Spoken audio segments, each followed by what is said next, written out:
aí. Tá ouvindo? Beleza. Capítulo Estamos 4. ouvindo, tranquilo. Então, Bessa. Capítulo 4 vem tratando especialmente sobre 1888, quando foi aquela concílio sobre a justificação pela fé da igreja. Mas vem tratando aqui, começando o capítulo, sobre quando a igreja se afastou, quando a igreja afastou o espírito. O que acontece? Muitas vezes na igreja, quanto no passado e mesmo no presente, em algum momento nós deixamos de cumprir aquilo que Deus deseja. Ou por vontade humana, ou por incompreensão da verdade, ou muitas vezes por sermos relaxados, ou por sermos zelosos demais. Em certo momento podemos estar olhando e vivendo a nossa maneira, em vez de ver a vontade de Deus. Os adventistas, no ano de 1844, quando houve o grande desapontamento, falharam porque eles procuraram ver a mensagem, procuraram ver aquilo que aconteceu aos olhos humanos, falharam em não obter a plenitude do Espírito. Falharam porque não discerniram aquilo que Deus desejava. Nós lembramos que o grupo ficou dividido. Um grupo continuou marcando datas e outro passou a estudar. O grande desapontamento foi o ponto focal. Esqueceram de Apocalipse capítulo 10, onde a palavra de Deus diz que o livro era doce na boca, mas amargo no estômago. E essa igreja, ela que compreendeu a verdade, aprendeu da verdade, esqueceu em certo momento de continuar avançando para que pudesse aprender, certo? O mesmo Deus que guiou o remanescente, ele guia hoje a sua igreja. O mesmo Deus do passado é o Deus do presente e será o Deus da eternidade juntamente com cada um de nós. Mas a igreja, ela tem conhecimento, ela tem buscado e precisamos viver a cada dia. Quando o autor escreve o livro Revolução do Espírito, ele diz que a igreja do passado, ela se tornou como Laodiceia, não era quente nem fria. Ela esqueceu de fazer aquilo que Deus pediu, de buscar dele, de comprar o colírio, de lavar as suas vestes, de viver conforme a vontade dele. E se ela continuasse buscando e procurando de Deus, como no passado, a igreja hoje seria diferente. Mas a igreja precisava viver realmente a justificação pela fé. Tiago White, ele diz que a igreja precisaria mudar. Deus havia anunciado que a igreja precisaria mudar algumas coisas. Por que a igreja precisaria mudar? Vamos lembrar que os pioneiros haviam gastado e entregado a vida ao Senhor. Tiago White até diz que ele desejaria que antes de morrer, ver ou viver para ver essa instituição, não ver essa instituição mal administrada. Ele disse que não sonhava em nunca ver essa igreja mal administrada por homens que não pudessem conduzir essa igreja a um caminho correto e verdadeiro. Mas Deus procurou grande mudança nessa igreja. Motivo: no passado, alguns começaram a viver ou a pregar somente a lei. Você deve ter conhecido alguém aí com a ênfase muito grande nos mandamentos, como se fosse a base da salvação. Precisamos lembrar de uma coisa: o mandamento não salva, mas faz você se perder. Muitas vezes nos apegamos às coisas ou às doutrinas como ponto de salvação e esquecemos de lembrar de uma coisa: a única salvação é Cristo. Certo? Deus, em sua grande misericórdia, ele enviou Jesus Cristo para que fosse o centro da salvação. Outro dia eu fiz um sermão lembrando disso. Aqui, dízimo não salva, vamos lembrar de alguns pontos. Trabalho missionário não salva. Sábado não salva. Leitura da Bíblia não salva. se nós não vivermos de acordo com a vontade de Deus, colocando Cristo em primeiro lugar. E a igreja do passado, ela tinha uma ênfase muito forte na obediência à lei, como ponto focal de salvação. Mas aí o autor diz assim, que Deus, em sua grande misericórdia, escrito por Ellen White, enviou a preciosa mensagem ao seu povo por intermédio do pastor Wagner e Jones. Essa mensagem deveria exaltar o Salvador crucificado, mais preeminente diante do mundo, bem como o seu sacrifício a todo mundo, apresentando a justificação pela fé no fiador, que confiava ao povo para receber a justiça de Cristo mediante a obediência a Deus. Porque nós somos obedientes à palavra de Deus porque nós somos salvos em Cristo. Eu guardo o mandamento porque Cristo me salvou e não guardo para ser salvo. A minha fé e obediência à palavra de Deus é porque Cristo já fez algo por nós. A ênfase na lei de Deus, ela deve ser produzida pela transformação do coração. Deve ser produzida por algo que eu vou conhecer e viver. Quando eu amo a Cristo, quando eu procuro viver de acordo com a vontade dele, eu me torno obediente. A minha obediência é o prazer de viver com Cristo. A mesma coisa de uma família. Nós que somos filhos, nós sabemos que muitas vezes obedecemos aos nossos pais com medo. Minha mãe dizia assim, diz ainda, né?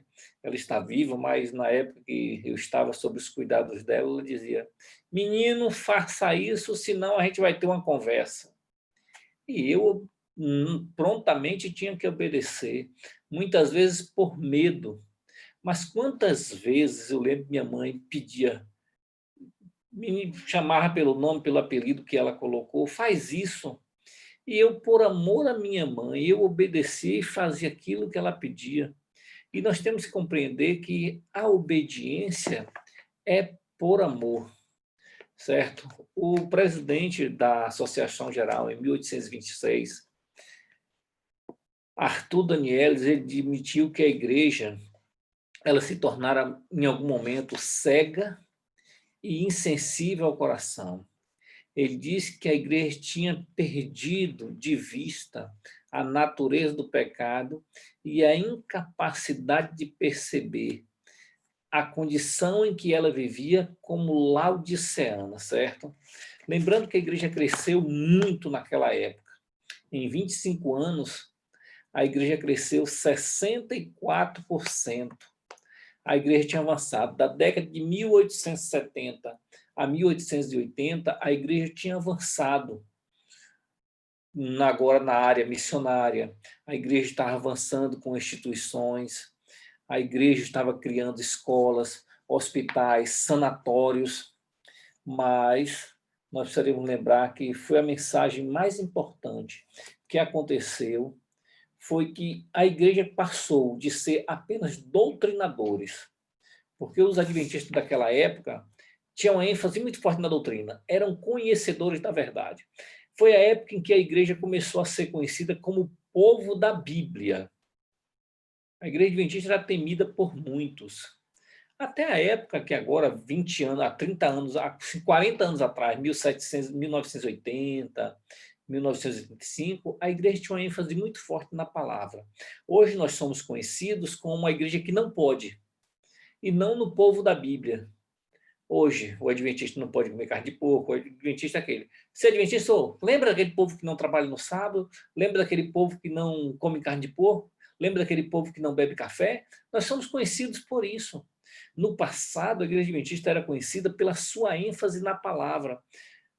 A irmã White, e o autor também diz, que os adventistas eram doutrinadores, conhecedores da doutrina. Quem encostasse no adventista já sabia o que ia receber pela frente, Bíblia e uma forte convicção das doutrinas que ele acreditava, uma forte ênfase no sábado, uma forte ênfase no santuário, uma forte ênfase na obediência aos 10 mandamentos, uma forte ênfase na mordomia, uma forte ênfase no cuidado da saúde, mas esquecíamos que a ênfase principal que nós precisaríamos dar não são nas doutrinas, mas na pessoa de Cristo, porque sem ele não há transformação, sem ele não há mudança, sem ele nos tornamos piores que os fariseus, que tinham 630 leis para o sábado. Sem ele, nós ficaríamos legalistas, ou nos tornamos legalistas, porque damos maior ênfase à conduta em relação à doutrina, em vez da conduta em relação à fé. Olhamos a medida da roupa, olhamos o comportamento das pessoas.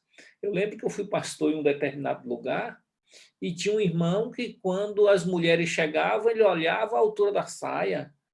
Quando chegava, que tivesse acima do joelho, ele botava o dedo e dizia, não, aqui não passa não. A irmã White disse que a medida é assim.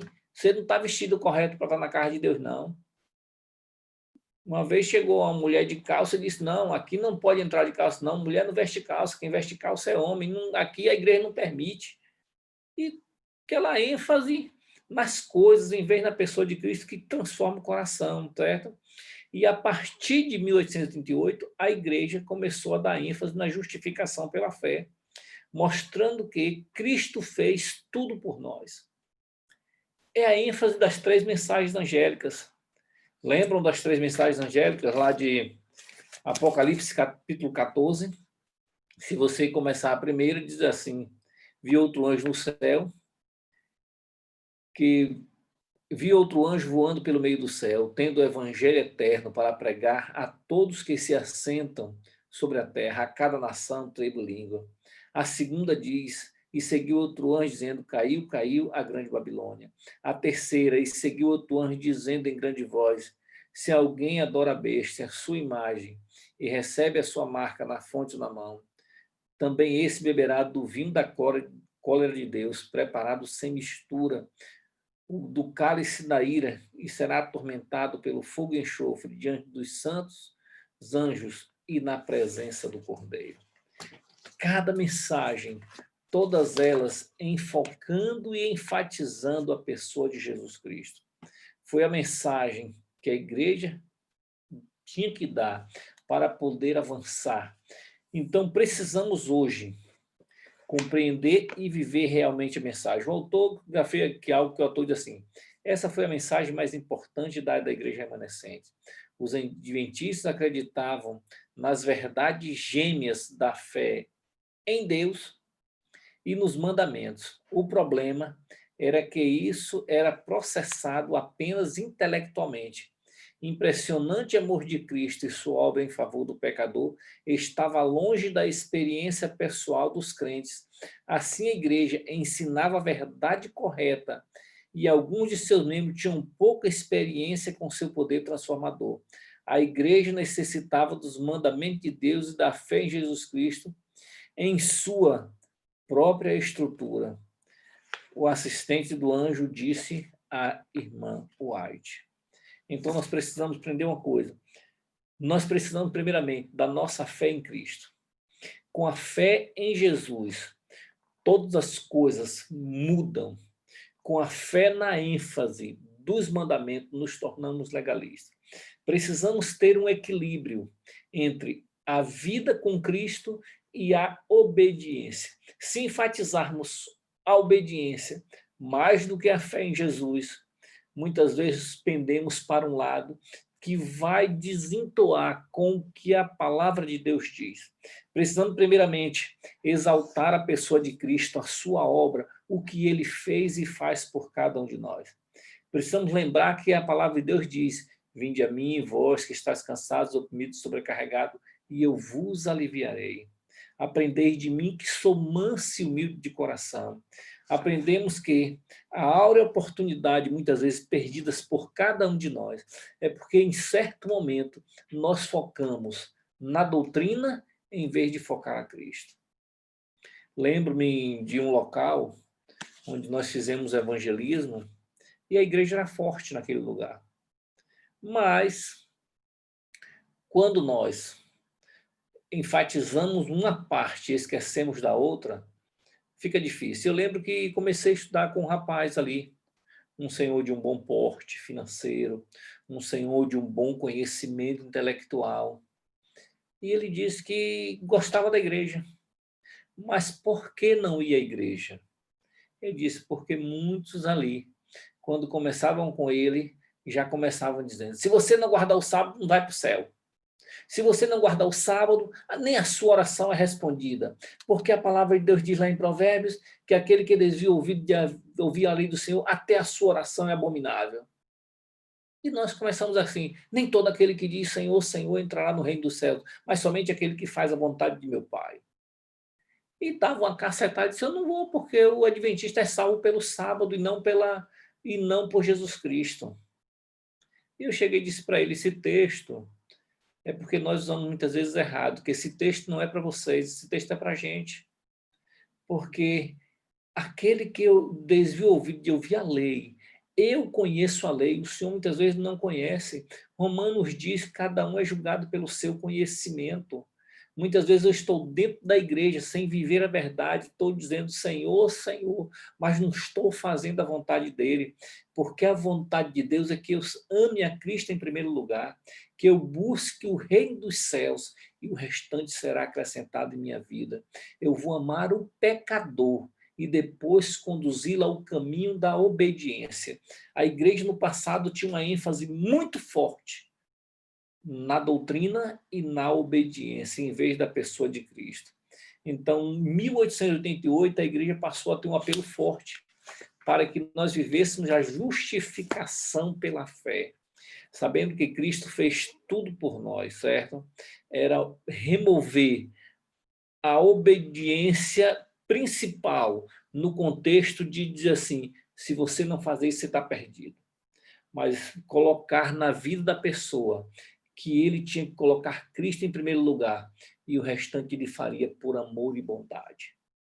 Porque a obediência é importante, mas o amor a Cristo é o mais importante, principalmente na vida do cristão. Porque em certo momento, nós fazemos o quê? Colocamos uma forte ênfase na preocupação de que o adventista sétimo dia ele tem que estar naquele ponto focal no padrão de alguns. Perfeccionista, muitas vezes você conhece já esse problema da igreja, mas a igreja precisa realmente de um reavivamento verdadeiro e piedoso. A irmã White diz que essa é a maior necessidade do ser humano. É olhar realmente para a minha e para a sua vida e compreender realmente onde nós estamos. A igreja tem uma ênfase no reavivamento e reforma. Mas qual é a reforma que muitas vezes nós queremos? Nos preocupamos com a saúde, nos preocupamos com uma forte ênfase na alimentação. Lembro-me de um determinado lugar onde eu cheguei e fui pastor naquele lugar e o irmão perguntou assim para mim, pastor, o senhor come carne? Eu disse, meu irmão, eu gosto de peixe, eu pesco, gosto de pescar. Cristo disse, vós sereis pescadores. Eu aprendi a pescar com meu pai, gosto de pescar. Meu hobby é esse e eu gosto de um peixinho. Isso estava na igreja. E o irmão chegou para mim e disse, pastor, o senhor está atrapalhando a obra do evangelho.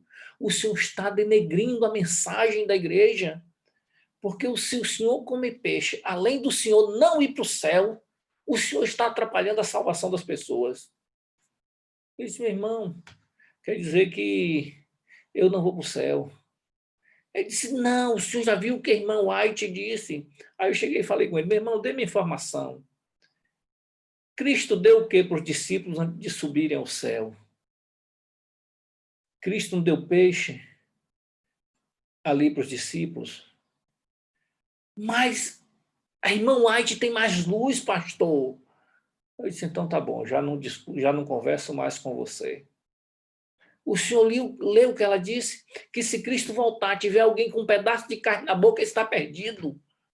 E o senhor tem que ir para o céu. Eu disse, meu irmão, já acabou a conversa. Tá ok. Eu vou ver se eu diminuo, ver se eu consigo parar. E aí, não discuti mais com ele, orei por ele, e era assim, a salvação era pelo alimento. Eu lembro que um dia eu fui na casa dele, pegou leite de soja, pastor, esse é o leite que a gente vai tomar no céu. Eu disse, Deus faz leite de soja lá no céu, meu irmão. Eu não sabia. Esse é o leite dos salvos. Eu disse, beleza, benção, me dê aí para eu provar. E aí continuei trabalhando com ele, ver se mudar, porque muitas vezes nós damos ênfase nas coisas em vez da pessoa de Cristo, na transformação. E é essa a maior preocupação que nós precisamos ter. A ênfase no sacrifício, no que Cristo fez por mim e por você, porque esse amor a Ele vai fazer com que eu seja transformado. O que Cristo fez por mim na cruz vai mostrar que eu, como pecador, tenho que me consertar. Porque quando eu olho o que Cristo fez por mim e a vida que eu estou tendo, vai fazer com que eu veja, olha, Cristo teve um sacrifício tremendo por mim. Cristo fez tudo por mim. O amor dele por mim fez com que eu não me perdesse. Aí eu, como adventista do sétimo dia, eu tenho que compreender que por amor a ele, eu vou estudar a palavra de Deus. Por amor a ele, eu vou obedecer os seus mandamentos. Por amor a ele, eu vou sair para pregar o evangelho. Por amor a ele, eu vou ser fiel nos dias da oferta. Por amor a ele, eu vou estar nos cultos. Por amor a Cristo, eu vou ver a minha vida. Por amor a Cristo, eu vou ver a roupa que eu visto. Por amor a Cristo, eu vou ver as minhas palavras que eu estou falando para as pessoas. Porque quando eu tenho um Cristo em primeiro lugar, quando eu olho o amor dele por mim, eu tenho que consertar a minha vida. Essa é a mensagem da justificação pela fé. Isso era que a igreja estava mostrando. Porque muitas vezes nós pegamos nos detalhes do mandamento e esquecemos de apegar por amor a Cristo. É o que ele fez por mim na cruz. Que eu tenho que olhar a minha vida a cada dia, pesar e pensar, se Cristo estivesse no meu lugar, o que ele faria? Até a música que eu ouço em casa, no meu carro, no meu trabalho, tenho que pensar, está exaltando aquele amor na cruz, está exaltando o sacrifício dele, está exaltando realmente tudo que ele fez por mim. Quando eu entro na internet, eu penso, estou vivendo esse amor de Cristo, porque quando nós enfatizarmos a Cristo como a principal fonte de todas as coisas, mostrar o amor dele e o sacrifício dele por cada um de nós, nós seremos transformados e a igreja com esse amor vai amar o mundo como ele amou. A Bíblia disse que eu não posso amá-lo do jeito que ele ama, porque ele me amou primeiro. Nós não amamos a Cristo do jeito que ele nos ama. Muitas vezes nós temos um amor interesseiro. Muitas vezes nós fazemos as coisas para receber em troca. Muitas vezes a gente pensa assim, vou para a igreja porque eu quero ser abençoado. Vou para a igreja, vou para o culto de quarta-feira porque eu vou lá pedir para os irmãos orarem por mim para receber a bênção. Eu estou mais preocupado na bênção que ele vai me dar em vez de sentir a sua presença. Porque quando eu estou com ele, não importa, pode cair céus e terra, nós estaremos seguros. Agora, quantas vezes nós damos ênfase diferente? Então, precisamos compreender realmente que deve haver, o autor diz aqui, na página 53, deve haver diligente exame de coração, deve haver oração perseverante unida e reclamar pela fé a promessa de Deus, deve haver não cobrir do corpo com saco, semelhante à antiguidade, mas uma profunda humilhação da alma, uma profunda transformação de dentro para fora. Porque muitas vezes nós estamos aqui e fazemos até como alguns no passado, muda o exterior, mas aí faz como Cristo disse, são apenas sepulcro caiado. O adventista pega, hoje a gente coloca a máscara, mas como dizia o pastor Luiz Nunes, colocamos a capa. Você sai de casa, coloca a capa de crente e vai para a igreja. E você chega na igreja, é santo, é uma pessoa maravilhosa. Vai para a igreja, você é aquele cristão autêntico, mas dentro de casa, você, sua misericórdia. Eu lembro mais uma história. Eu fui pastor em determinado lugar e tinha um ancião top de linha. E eu cheguei num sábado, no dia do ancião, e fui elogiar o Filho de Deus. E estava elogiando aquele ancião, a mulher dele se levantou no meio da igreja e disse, pastor, case com ele. E eu, pá, tomei até um susto. O irmão baixou a cabeça, a igreja, alguns deram risada. Na hora que eu terminei o sermão, eu disse, vocês dois, então, conversa, viu? Na plataforma mesmo. Aí Terminou o culto, despediu, os dois ficaram sentados na frente. Aí eu cheguei, sentei com a minha irmã, a senhora me desconcertou todo. Qual o motivo? Ela disse, pastor, ele é bom para fora. Dentro de casa ele é um animal, um cavalo. É ignorante com os filhos. Meu filho não vem para a igreja por causa dele. Ele prega a verdade, mas não vive a verdade em casa. Ele é ignorante comigo. Eu preciso de uma coisa. Vai trabalhar, porque meu dinheiro não dá para tudo que você quer, não. Pastor, eu não trabalho, eu tomo conta da casa, ele chega, tem roupa lavada, tem comidinha pronta do jeito que ele gosta. Agora, quando eu falo com ele, vira um animal. Na igreja, ele faz tudo. O que precisa está pronto. Se o irmão diz assim, fulano, vem aqui, ele sai de casa e vai atender os irmãos da igreja. Agora eu peço algo para ele, diz assim, tu tem mão e pé, vai, faça. Eu peço, amor, traz água para mim. Eu trabalhei o dia inteiro, agora que eu chego, tu quer água? Levante, vai pegar. Mas se o irmão pedir, ele é bom. Então, pastor, por isso que eu estava... O senhor elogiou demais ele, me subiu para a cabeça. Por isso que eu disse, case com ele, porque só sabe quem está casado com ele. Tem muito crente vivendo dessa maneira. Quando Cristo faz a obra no coração, a transformação é total. Lembro de Coríntios 5,17? Aqueles que estão em Cristo, nova criatura é. E a igreja, quando ela passasse a viver dessa maneira, a chuva serôdia já teria caído. Lembram quando foi que o Espírito Santo desceu em Atos 2?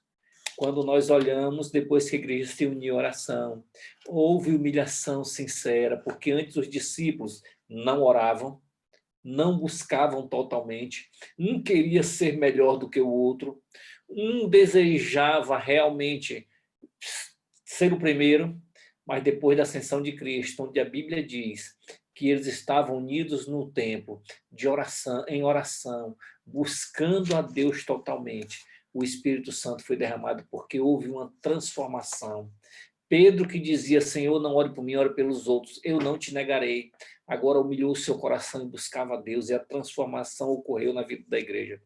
Lembrando que nós somos o remanescente, os reparadores de brecha, nós somos o povo escolhido por Deus. Nós podemos até nos desviar ou afastar o Espírito do Senhor da igreja, enquanto nós não vivermos a vontade do Pai. É por isso que a transformação da justificação pela fé é aceitar o que Cristo fez e, como pecador arrependido, eu coloco a minha vida segundo a sua preciosa vontade. Que Deus abençoe a cada um de vocês que se encontram hoje aqui. No livro tem mais coisa a falar, mas o nosso horário também não tem tempo. Deus abençoe, os proteja e guarde. E conceda a vitória em nome de Cristo Jesus. Amém, pastor. Essa mensagem é uma necessidade muito grande hoje, sim, pastor. Muita coisa que o senhor falou aí realmente é uma realidade, não é? E há muita gente usando máscara, pastor. Às vezes eu paro e digo, meu Deus, será que eu estou usando máscara? Não é? E nós precisamos ter esse cuidado, precisamos nos examinar mesmo, porque se não houvesse esse exame, a gente nunca vai reconhecer a nossa deficiência, não é? Enquanto nós estivermos olhando para os irmãos, a gente vai estar decaindo. Nós temos que olhar sempre para Jesus, olhar para Jesus, que é o autor e consumador da nossa fé. Pastor Amém. Josivaldo, muito obrigado por esses momentos maravilhosos.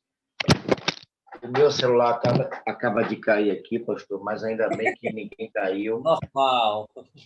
Só foi o celular mesmo, né? E antes do senhor fazermos as considerações finais e a oração, pastor, eu quero fazer um convite. Nós vamos estar aqui pela graça de Deus, até Deus permitir a existência desse grupo, e queríamos ter a alegria de ter aqui outro momento, quem sabe no futuro muito próximo, ter a sua presença aqui novamente. Seria possível, pastor? Seria possível. Aí, despreocupado, para um outro momento. Amanhã Pronto, eu eu estou já salvei. mas aí em fevereiro a gente volta e depois a gente pode conversar. Ok. Pastor, nós vamos encerrar. Quero agradecer aqui primeiro também aos meninos, a Fatinha, que está lá com o seu grupo na quadra da escola. Deus abençoe vocês. Vocês tenham um ótimo dia e continue na busca do propósito de vocês aí, tá bom? Muito obrigado, Fatinha, por estar conosco aqui e colocar essa turma aí da quadra conosco. Deus abençoe, um ótimo dia. Vamos voltar, queridos, queremos convidar a nossa irmã Juliana, que coloque aqui o nosso hino final, e vamos encerrar a nossa live.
Amém. Antes das considerações finais do pastor Josivaldo e da sua oração, eu quero passar para vocês a relação dos intercessores de hoje. Aqueles que estarão orando das 7 às 21 horas. A cada 1 hora, pastor, nós temos alguém intercedendo, clamando. E começando das 7, na sequência, até as 21 horas. Começando com a nossa irmã Rejane, depois Hélio Mota, depois Marilza, depois Valquíria, depois Egídio, depois Voneide, depois Maria das Graças, e o meu celular não quer ficar aqui, Maria das Graças, e eu fiquei de cabeça para baixo, só pela graça. Fica aí negócio. Vamos lá. Eu parei aqui, Voneide, depois Maria das Graças, Luciana, Débora, Cris, a Cris de Catu, viu? Depois Gerlânia, depois Fatinha Danta, depois Júlia Glaucia, depois Naildes Lima e, por final, Rosa. Esses serão os intercessores do dia de hoje, até as 21 horas. Queridos, lembre-se sempre, eu oro por você, você ora por mim, e Deus age por cada um de nós. Pastor, suas considerações finais e a sua oração, pastor. Minhas considerações é que cumpra em nossa vida Mateus 6, verso 33. Buscar em primeiro lugar o reino dos céus e a sua justiça, todas as coisas vos serão acrescentadas. Cristo em primeiro lugar, a todo momento em nossa vida. Amém. Oremos. Querido Pai, Precisamos a cada dia da justificação pela fé em nossa vida, compreendendo o que Cristo fez por cada um de nós, porque sem seu sacrifício, sem a obra dele, tudo seria em vão. Mas hoje eu te peço e te coloco também a vida de cada um dos teus filhos aqui presente em tuas mãos, para que o Senhor Amém. responda o desejo de cada um segundo a sua preciosa vontade. E que quando o Senhor retornar, possa chamar a cada um de nós para estar contigo nas mansões celestiais, quando disserem: vinde, bendito de meu Pai. Dê-nos as bênçãos físicas, materiais e espirituais. Fortaleça nossa fé, abençoe a tua igreja, nos livre da doença que assola a terra e nos prepare para o teu reino, te pedimos por Jesus. Amém. Amém. Pastor Josivaldo, muito obrigado mais uma vez. A nossa gratidão